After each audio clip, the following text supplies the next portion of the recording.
হারিয়েছে কিরগিজস্তানকে, আর 2-2 গোলে ড্র হয়েছে আরব আমিরাত সিঙ্গাপুর ম্যাচ।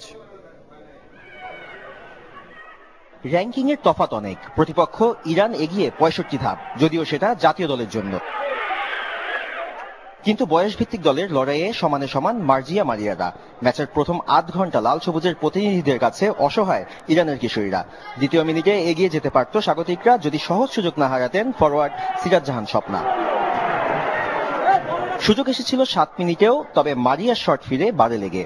তাতে ধার কমেনি আক্রমণের। মার্জিয়া সানজিদা কৃষ্ণাদের একের পর এক আক্রমণ সামলাতে ব্যস্ত ইরানের কিশোরীরা। মার্জিয়ার কর্নার থেকে জটলায় বল পায় মারিয়া, তার শট গোল লাইন থেকে ফেরান ইরানের রক্ষণ। দ্বিতীয়ার্ধের শুরু থেকে সেই পরিচিত বাংলাদেশ আক্রমণে স্বপ্না মারিয়ারা, কিন্তু দেখা নেই সাফল্যের। মারিয়ার শট ফেরান ইরান গোলরক্ষক দেবাজি।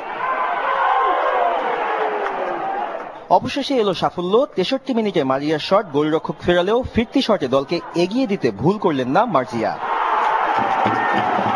3 মিনিটেই ব্যবধান দ্বিগুণ।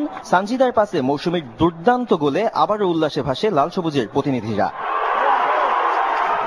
র্যাঙ্কিং এর শক্তিকে ভুল প্রমাণ করে জয় বাংলাদেশের কিশোরীদের।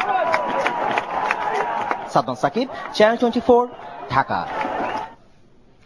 শেখ রাসেল ক্রীড়া চক্রের নতুন কোচ হচ্ছেন শফিকুল ইসলাম মানিক। ব্যর্থতার দায় নিয়ে শুক্রবার পদত্যাগ করেছেন মারুফুল হক।